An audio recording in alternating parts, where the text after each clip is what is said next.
Kemudian setelah mendidih, di mangkok yang pertama itu kita isi dengan wortel. Kemudian di mangkok yang kedua kita isi dengan telur, dan yang ketiga kita isi dengan bubuk kopi yang sudah ditumis menjadi bubuk kopi. Kemudian dididihkan tunggu selama 15 menit. Kemudian kita lihat hasilnya. Yang pertama adalah percobaan yang pertama adalah wortel. Wortel itu ketika sebelum dimasukkan ke dalam air, dia kondisinya sangat keras. Tapi setelah dimasak, kemudian menjadi lembut. Yang kedua adalah yang kedua adalah telur. Telur sebelum dimasak, kondisinya di dalam itu lembut, kemudian lunak. Tapi kemudian setelah dimasak selama beberapa menit, maka menjadi keras. Kemudian yang ketiga itu, yang ketiga itu adalah biji kopi. Ketika kopi dimasukkan ke dalam air yang mendidih, maka apa yang terjadi? Ternyata bukan air yang mengubah kopi tersebut, tetapi kopilah yang mengubah air tersebut.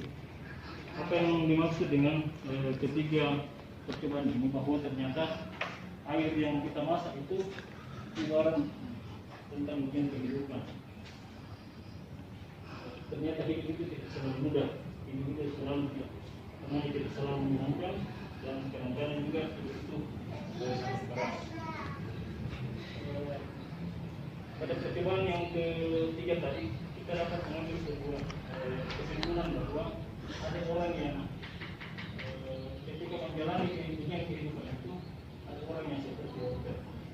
Jadi awalnya dia menggebu-gebu, dia butuh semangat, tapi ketika menghadapi ujian kehidupan dan selesai dengan menjadi itu, maka dia menjadi lembek, dia menjadi lemah, dan tidak berdaya.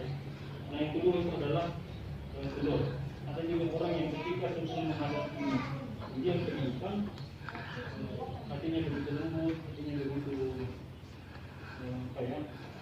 keras, tapi ketika setelah menghadapi ujian kehidupan, hatinya begitu keras, hatinya begitu kasar. Dan yang ketiga adalah ada juga orang yang seperti biji kopi itu. Ketika menghadapi ujian kehidupan, sebelum menghadapi ujian kehidupan, dia bukanlah apa, tapi setelah melewati ujian kehidupan itu, dia malah mewarnai kehidupan itu sendiri, bahkan membuat aroma yang begitu lama yang bermanfaat bagi orang lain.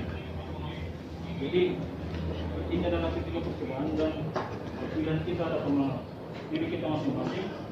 Apakah kita akan menjadi seperti wortel, apakah kita akan menjadi seperti telur, ataukah kita akan menjadi seperti biji kopi. Jadi itu adalah pengantar sebelum kita masuk ke materi. Kemudian selanjut ke materi inti, yaitu pendidikan keluarga. Tapi sebelumnya saya ingin memperkenalkan diri dulu, data singkat saya. Jadi nama saya Ahmad Tom PSPD. Tempat tanggal lahir saya Bongkoramba 21 Juni 1987. Jadi Bongkoramba ini bukan Bongkoramba yang ada di Goa, tapi di Ponto. Jadi saya asli di Ponto. Kemudian agama Islam. Kemudian jabatan saya di sekolah ini adalah guru bimbingan dan konseling. Hobi saya adalah saya sering sekali kalau ada hal baru, saya ingin mencobanya. Kemudian cita-cita saya saat ini adalah bagaimana mengalahkan diri saya setiap waktu, cita-cita saya. Kemudian dari riwayat pendidikan, saya memulai pendidikan saya di bangku SD pada tahun 1993, kemudian tamat pada tahun 1999. Kemudian setelah itu lanjut ke SMP pada tahun yang sama 1999, kemudian selesai pada tahun 2002. Kemudian lanjut di SMA pada tahun 2002 dan selesai pada tahun 2005. Nah, setelah itu pada tahun 2005 saya mendaftar di Universitas Negeri Makassar, alhamdulillah lulus jurusan Psikologi Pendidikan dan Bimbingan.